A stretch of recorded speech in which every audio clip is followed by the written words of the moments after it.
Welcome to LaunchPod, a product management podcast from LogRocket. Today, our guest is Matt DiBari, CPO at SpotHero. Matt has spent the majority of his career working in the automotive industry, the first decade of which was at CDK Global. Matt also served in senior product management and leadership roles at Cars.com before transitioning to SpotHero in 2019. On today's episode, LogRocket CEO Matt Arbesfeld talks to Matt about the differences between B2B and B2C approaches, the importance of strategic investment, personalization projects, and provides valuable advice for aspiring product managers. So here it is, our conversation with Matt DiBari. Hey everyone, super excited to be chatting with Matt today, who's the CPO at SpotHero. Welcome to the podcast, Matt. Thanks for having me. Also, Matt. Great name. Awesome. Well, would love to just learn a bit more of your journey into product management and how you find yourself as Chief Product Officer today. Yeah, I've spent 15 odd plus years in product management. Started out, in the early days of, digital product management where, we were still trying to find our way, when you'd go to a conference or a meetup. The first question you'd ask is like, who do you report into? Because it was always, are you part of sales? Are you part of marketing? Are you part of engineering? And now it's cool that we've become our own leg of the company and, there's titles like CPO available. So I started in a big B2B company and worked my way through there. And at a certain point, wanted to learn the B2C side, jumped ship to Cars.com where I learned, how to deal with 30 million unique users a day or a month. And what does it mean we have 1 million uniques a day? And how can you use those audiences? And how do you do things for, at that point, app and, mobile web and all of that? And then kind of fell into a groove where I moved into marketplaces where you get to do both that hard, sassy B2B kind of solutioning, and then also the quick, nimble B2C side. And then move over to SpotHero and, haven't looked back and really love kind of building these big marketplaces. Awesome. Yeah, marketplaces are super interesting. So would love to learn just how you think about the B2B side versus the B2C. Do you staff those teams differently, and just in general, how you think about investing across such disparate types of products? Yeah, I mean, it's one of the most important decisions I think I make on an annual basis with my peer, the CTO, right, is how do we decide how much money to spend on each area, right? Because as a marketplace, you need that B2B side to have inventory, to have things to sell, to have, in our case, have parking spots to sell. And how do we make sure that we're growing that side of the business to then have an awesome web experience for the B2C to then take advantage of? And if we don't have good inventory with good photos and good descriptions and good pricing and all of those things, take Airbnb or any other popular marketplace, you can really struggle, even if you have the best web commerce experience. So annually, we kind of do a really tough evaluation on where do we want to put our people and our money, right? Where do we want to focus, and how do we build kind of that virtuous cycle where we're getting a good amount of operator buy-in and giving them the tools they need to succeed to then give us great products to then sell on the other side to the users. But also knowing that constantly there's, e-commerce only companies that are raising the bar and the expectations on that side. So you can't throw all your eggs in one basket, right? You've got to kind of constantly be reevaluating and balancing those two. And on a quarterly basis, we do some tweaks, but really the big tweaks happen as part of the annual planning process where, we really decide, do we need to fund an extra team? Do we need to, get a bunch of skill sets in a new area or what have you to really take advantage of an opportunity, or sometimes play catch up to what the rest of the, like I said, the e-commerce world is doing. In your experience, has the B2C side been more demanding in terms of headcount, or B2B? Where has that shifted over the years? Yeah, I mean, one of our big, like the number one kind of value we hold here at SpotHero is gives drivers the right of way. So B2C does come first. So if I was to look at our spend or kind of our focus, it's probably 50%, 60% on the driver side on those parkers. And then the other 40, 50% is kind of evenly divided between teams that are helping run the business, right? Teams that are working on internal tools and internal solutions, and teams that are working on kind of the B2B side. There's something else I want to say there. I'm going to pause for a second and try to remember it. That's not coming back. And then within each area, you've talked about this layered portfolio idea. Maybe just walk us through that and how that applies to each. Yeah. So, it starts kind of, like I said, that portfolio view at the top of how much, resource, money, people spend do we want to do on internal, standard kind of internal. I treat our internal teams like B2B teams, like they're similar road mapping, similar skills. And then how much do we invest in the B2B side? And then even amongst that, right, then there's a second layer of kind of, well, how do we want to spend? because we, as a product-led growth kind of company, we have to spend a lot on just acquiring new users. We're constantly breaking into new markets. We're still introducing the idea of digitally parking to people. So there's a certain amount that I have to set aside on the consumer side to just introduce us to people, to go find new users all the time. So I there's an acquisition budget, if you will. There's a retention budget. Okay, great. You parked with us once. Yeah, you used us for that Cubs game or that, that important lunch meeting downtown with a new client. How do I use you a second, third, fourth time? What are your other use cases? So I take a second cut and kind of go, okay, with this, our consumer spend inside of that, how much do I need to be spending next year? What are our financial goals on growing new usership versus repeat? How much is that is built into the plan? And I work with marketing and finance and kind of what that plan looks like. And then again, in the annual cycle, I'll move around dollars and people into the right buckets based on that. On the B2B side, it's similar, right? How much do we need to spend to help our business run faster? How much money do I need to spend to grow new operators, get new locations, right? Like I said, we're constantly adding new cities and new arenas versus how much of that is, okay, you're on the platform. How do we make you more successful? How do we make you more money, right? And what kind of tooling do we need to make the B2B operators more successful? So that's definitely like a second layer of view that we have to put on top is what are our goals, right? Like how many for sales, how many locations are we growing next year versus how much same store growth do we have next year? If those numbers are wildly different in the plan, I should probably spend and align accordingly.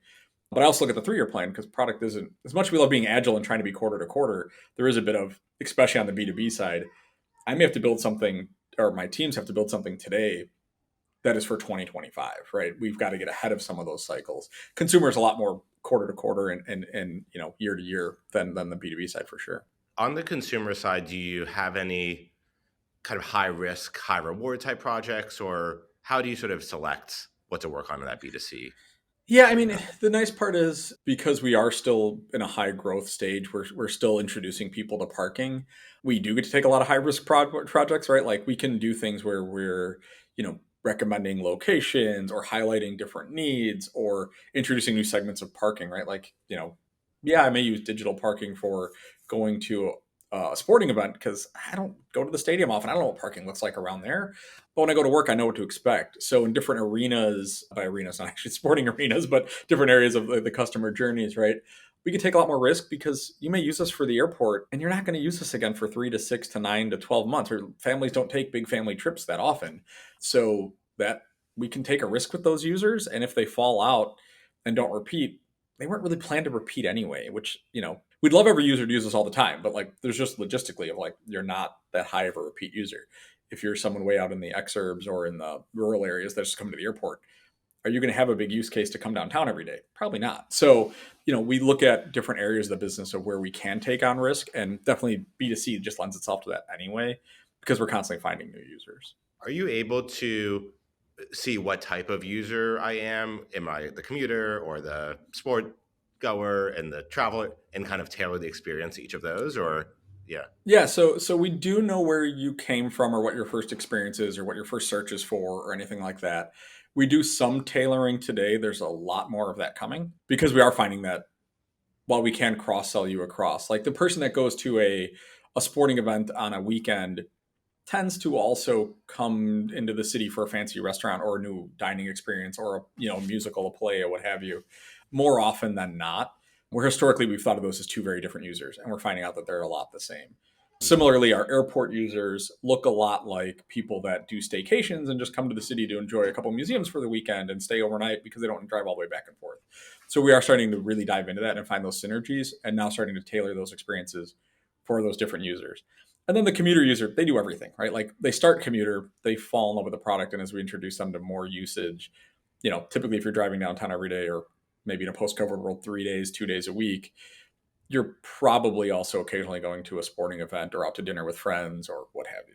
That's really cool. And one thing I'm a believer in is that right now consumer experiences are almost all the same. When you visit a site to buy something or order food, it's a bit personalized, but will there be a future where it knows what I'm looking for? And so we'd love to just understand how you identify those cohorts and how you're sort of tackling that problem logistically internally.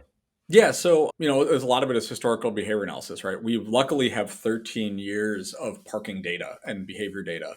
And the interesting layer on top of the fact that we know what you started with, right? What your first search was, what your first purchase was, is we also see what that looks like over time because we have all that time horizon for people. Our average user is over 3.5 years old because, well, in established markets, right? So if you've used us in Chicago, that's where we started. We know how you started. We know what you've done over time. We also learn, because markets are very different, what a Chicago user does is very different than a New York user. So we have to take location into account. Like New York is largely valet only. In Chicago, you've got all three. You've got open lots, you've got garages, you've got valets. And as we start diving into the data, we learn really quickly. Some people will only park at valets because they don't want to deal with, probably the complexities and tricks of getting in and out of garages and all of that. And you've got other people that will never use a valet in their life. We just ask you that. Like, sometimes it's okay to just ask the customer, what's your preference? Right. We can but the flip side of that is, if you're going to ask the customer that, you better do something with it. Like, there's nothing I love more than, as a user of a site, if they ask me like my preference, or you want to save your filters or what have you, like, great, yes, use that. If you're going to ask me that and then not do anything with it, I'm going to get pretty turned off pretty quickly.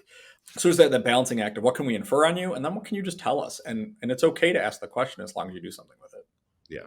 It's like being asked if you have an allergy at a restaurant, and then they serve you like the peanut butter or the shellfish right away. So Amazon's finally like everyone uses Amazon. I do the same 3 steps on my filter every time I log in, and it's like, they've started saving some of them though. I'm so happy they're finally doing something with that.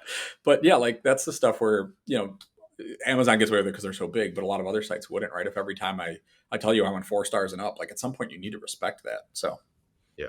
In a personalization project like that, is the shape, how is that sort of from beginning to end shaped? Does someone have the hypothesis and then ask the question, and then just, is there a data team? Just kind of walk us through how. yes. So, we start a lot of that with our product design team. All of our designers are full stack. So they go from research through UX all the way through visual design. And we find a lot of value in that, right? That there's not a bunch of handoffs. It's one person who intensely thinks about your search experience, and they will kick off. And anywhere is a good source of a question, right? So somebody will say, hey, how come we don't do this? And they think about it, and then they go kick off some research. And along that way, right, product engineering get involved and look at, is it valuable, right? So if we do this customization, hey, you've heard from users that they're excited about it. If we do it, is there value there, though? Will it actually change a behavior?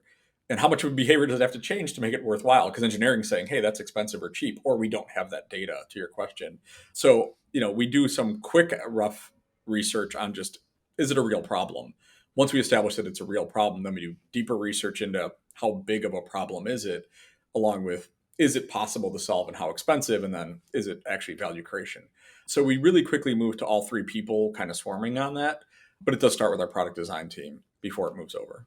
And then are projects usually tested, or do you find that doing all that work, when you do launch, you have enough conviction that you can kind of go fully? Yeah, and this is where, again, the big difference in B2C and B2B come in. On B2C, we can do a 5%, 10% audience test. We get enough users on a daily basis. We can get to statistical significance pretty quickly. But it's also not something that we always have to consider, because we get a new audience the next day, right? Or we can try something in just 100% in a single market. So we've got some flexibility there in how we want to test things. But we do a lot of testing. Like, we very rarely go from, hey, this is an idea, to launch it in front of, millions of people without some level of validation throughout the way. B2B is a very different animal, right? So B2C, you get the flexibility. Hey, new audience tomorrow. If we lose some customers, yeah, it hurts, but it's not as high risk of, hey, if you're on the B2B side, and I've been at companies where you've had as few as 12 massive customers, to like here, 10,000 customers, you could take some risk there. You can't take as many risks if you have 1 million customers. So on the B2B side, it's a lot less live testing and a lot more, wireframes and, testing with, a select group of operators or things like that. So again, when you talk about like hiring, recruiting, building out these teams, the skill sets are very different on both sides. It's one of your questions in the beginning about the portfolios. Yeah.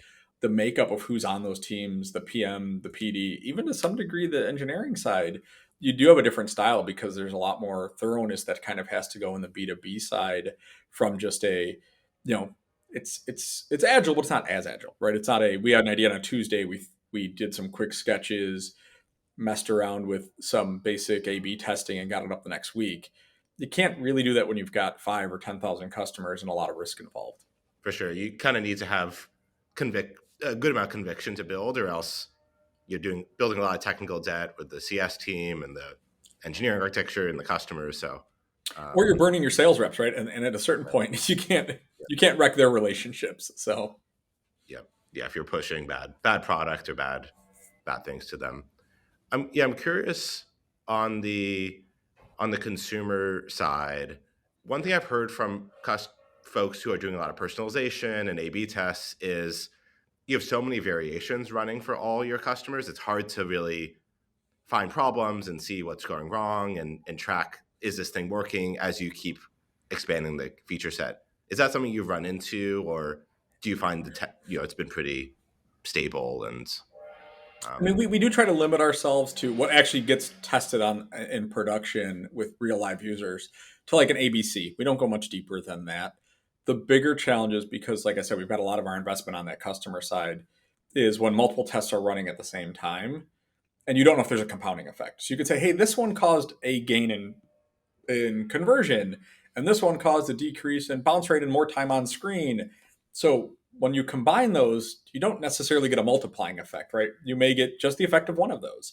You may get the effect of one of those tweaked up a little bit. Usually you don't see it go down. Usually when you combine two things, they don't go backwards, but you just don't get the same magnitude. So you may come out of a test or multiple tests going, man, we feel really good about all these things. This next release, especially like when you get to app releases that are a little more time bound, we think there's gonna be a lot of great stuff in there. And then it's only okay, because you didn't get that compounding of, well, that caused more time on screen and that caused more conversion and that caused better retention. It's like, well, no, those were all getting the same audience doing the same action. So you've got to discount those when you put them together. And that's okay, right? I mean, you just have to know that going into it, that these results are not necessarily going to bear all the way out. Yeah, that makes sense. Knowing when you combine everything, they actually are competing a bit for the user's attention. And so, or one thing already accomplished what you're looking for, so the other one doesn't double the effect of that change. Or you're both solving the same problem differently, right? Which is sometimes you don't think about that when you're writing the hypothesis of, oh, we're actually both trying to solve the same thing because we wrote it up a little differently. Our problem statement's a little different, but our solutions all aim at the same thing. As you add more capabilities and more segments, the app grows in complexity. Does that introduce other problems that you now have? Instead of one user, probably when you first started, it was one user flow, book your spot, and now you have 500 user flows. Is that a source of complexity, or have you been able to manage that and not have it introduce problems? Yeah, I think the bigger thing is just the cost of change. So now, to your point, the question earlier about, do you have a different experience based on the use case? We do, but that also means like if we want to do something completely standard, like, hey, we want to add a new payment type, right? We want to add Venmo, right? Whatever it is. Now we've got to do that 5 times. So it's not that the complexity is raised from a product problem solutioning. It's more, we want to update style guides. We want to update, some core things, or we want to swap out a provider for a software that's underneath, right? That's doing, tracking or what have you. That becomes 5 times the effort because we've got 5 different workflows, right? Or 5 different, user journeys. That's where that rears its ugly head. Sadly, it's more the tech debt or lights on type activities than it is anything else. Do sometimes random bugs pop up? Yes, but actually I think having things bifurcated, it limits the amount of spread they have, because and it also makes finding and fixing faster because it's specific to this one use case over in this one area, right? So there's some gains there that maybe offset some of those other costs. I haven't done the math on it, but my guess is there's probably some cost benefit analysis we could do that says, this actually net is a little better. That makes sense, because you have so many paths that a code change likely only affects a fraction of users. And I remember when we first started and you'd have an idea for a feature and in a day it would be out. And now you go to add something and I've talked to this team and there's this edge case. So just the cost of complexity, I guess. Maybe kind of shifting gears a bit, like you've accomplished a ton in your career going B2B, B2C marketplaces, and would love to hear any advice you have for maybe PMs who have their first job or are looking to break in. any suggestions you have for how to think about product and break into the space? I'll answer the second part first, which is the trying to break in. It's a hard job to get into, right? It's a hard job to get that first product role. I do a lot of mentorships both in and outside of my company, and I'm always happy to help people kind of get that first step, or at least help coach them on how to get that first step. Because a lot of times, there's people in the company that are looking to get into product, right? Right. It's a hard role. It's a fun role. It's a visible role. A lot of responsibility, but a lot of fun that comes with that, right? And you get to interface with all the departments. It's a fun role. So when people are posting kind of those junior or those entry level product roles, there's usually you're going up against a line of people inside the company, right? That are interested, that are known quantities. So you've got to kind of demystify yourself a little bit. You've got to make yourself less risky than the people that are in there. So one of the biggest things I tell people is, make sure you know enough about the role. So go and research, listen to podcasts like this, read books, read blogs, whatever you can, so you can go into an interview really well informed on what the role is. Because that's something that the person inside the company may not know as well as you, right? They may be known as, hey, you're really good on the ops team, or but you don't know anything about product either. The other thing is to spend time thinking about what you do and how it relates to product. So after you've read the blogs or you've listened to podcasts or read a book, think about your resume and think about how a product person would tell that story. And again, great idea to go reach out to somebody like me or somebody else in the industry that's willing to help, and have them help you kind of rework that resume into something that is more talking about metrics and impact, or how you work across team, or the things that we're looking for in product people, right? Which is that ability to deliver, results, that ability to talk to all different facets of the business, the ability to make decisions. So while your role may not include all of that today, find the projects that you did do that on, or find the examples where, yeah, I worked with engineering on this thing for 3 months. Yeah, I was an analyst over in the finance department, but I was working on this tool, and I was giving them feedback every day, and I was helping us get to a better resolution. And when we were done, we cut month-end close down by 3 days. Like, awesome story. That's a product story that you didn't realize was a product story. So you've got to kind of take that risk out of yourself.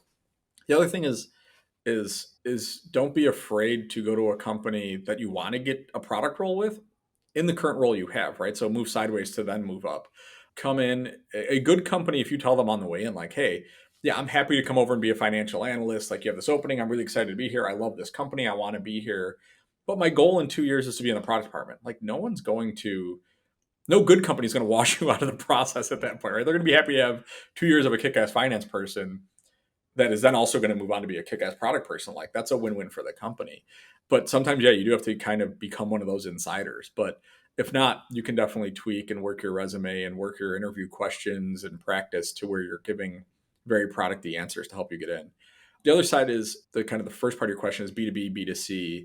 There is a personality type for that, right? And we don't necessarily screen you out because of that. At least I hope I never have. But like we were talking about earlier, being risk adverse, you're probably better on a B2B role. So when you think about what you're applying for, the type of questions you're going to get asked, the type of day-to-day job you're going to have, you're going to be happier in a B2B role. If you're somebody that loves talking to, a handful of customers and getting really deep with them and building relationships over years, B2B is going to be a lot better for you. But if you're someone that's, hey, I love e-commerce, I love moving fast, I'm super cool with risk, I'm really creative in the fact of like visual, or just, I like thinking off the wall ideas. Hey, I built my own little mini business. You're probably going to do better on B2C as a way in. Over time, I think PMs naturally will fall into a side of the camp that they're more comfortable with. But I definitely see a handful, whatever it's 30%, that do ultimately bounce back and forth because sometimes they feel really happy about the speed and you get extra kind of eyeballs on the B2C side. And then sometimes they want a little break and they're like, hey, I could take things a little slower, be more deliberate, and I'm going to go to B2B for a year. And I've got people on my team that are happy to, or people in previous companies as well that have been happy to bounce back and forth. But you do get some people that are like, no, I only want to do the crazy B2C lifestyle where I'm throwing up tests every week and we're moving. And with a little less pressure and a little less risk, right? Because the cost of a mistake isn't as bad. Fair failure definitely falls more on the B2C side. For sure. Yeah, it's amazing the role is called product manager, but it's so wildly different between B2B and B2C that Mm-hmm.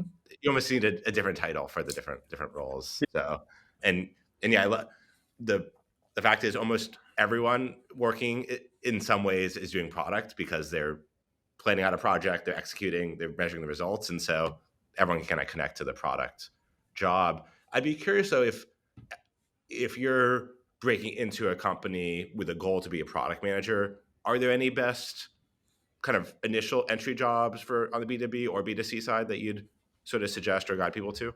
I think I've seen some of my most successful PMs in my career, myself included, came out of ops, right? Because you do spend time really close to the customer, right? You do end up being really close to where value is created, and you understand when something's not happening for them. You start learning, hopefully if you're good at it, you start learning that empathy skill, right? You start building that, oh, I can completely put myself in your shoes of why you're that frustrated and maybe yelling at me, or why, hey, you're trying to go live and it's not happening because there's this data issue or this integration issue or this whatever. So I find that those, people with that background tend to move into the role quicker or settle into the role quicker because they have the empathy, and they also know the systems, right? They typically know a lot of people in the company, right? Because they've probably had to at one point or other interface with a lot of the other departments. Salespeople also are great at that. The problem is the risk with a salesperson or somebody that came out of sales is the reward system is so wildly different, right? In sales, you do a task today, you hopefully get paid on that task relatively soon. In product, you do a task today, that leads to another task tomorrow, that leads to another task tomorrow, that leads to a software release in 3 months, that leads to user adoption and growth over the next 3 months. And it's just your time horizons are wildly different. So you got to screen for that. But at the same point, if you're in sales and you know what you're getting into, like those are some of my favorite product people to work with because they're just so empathetic for the market, right? They really know what's happening out there. They also know the competitive set really well. So, I mean, those are two that I find because of the customer focus and the empathy that do great. Otherwise, the hardest one to break in, I should say, from talking to all my friends and other product leaders is somebody with a consulting background, because the question becomes, you're great at probably building empathy. You're probably really curious and really knowledgeable, and you can understand a new industry or a new problem set really quickly because that's the role. But you don't know what good looks like, because a lot of times you're getting the company started or you're getting the project started and then you're off to the next one. So what does it mean to be on something for 2 years and 4 versions? And how do you know how to not just innovate, but also iterate and extract full value out of things? So that's another one where, like, if you're in a company in that role, try to sink yourself into bigger, meatier projects. Or if you are in a role where they kind of force you to roll on, check back in on things, show that you have that skill set that, like, yeah, I want to stay with things. I want to stay curious on a thing I already did. I'm not just going to go chase shiny objects or go on to the new thing, because that scares all of us in leadership, right? We want people that want to extract maximum value and spend time going back into the well and back into the weeds on things over and over again. So that's something where, on the surface, the skill sets look perfectly matched, but then, there's that fear of, can you stay in there? So, but it's an easy one to show as well, right? It's just by spending some of that time of revisiting your old projects or showing kind of that. Another fear with people with consulting background is that they're not the best at saying no, because part of that role is you win by agreeing and you win by saying yes and kind of aligning to the company goals. And sometimes in product, that's the last thing we want you to do, right? We want you to challenge the status quo. We want you to push back. We want you to tell the CEO, hey, your idea is bad and here's why, and here's all the data that supports that. And sometimes in a consultant role, you don't get that freedom. So, being able to show those two skills of kind of that ability to stay and that ability to push back are really critical.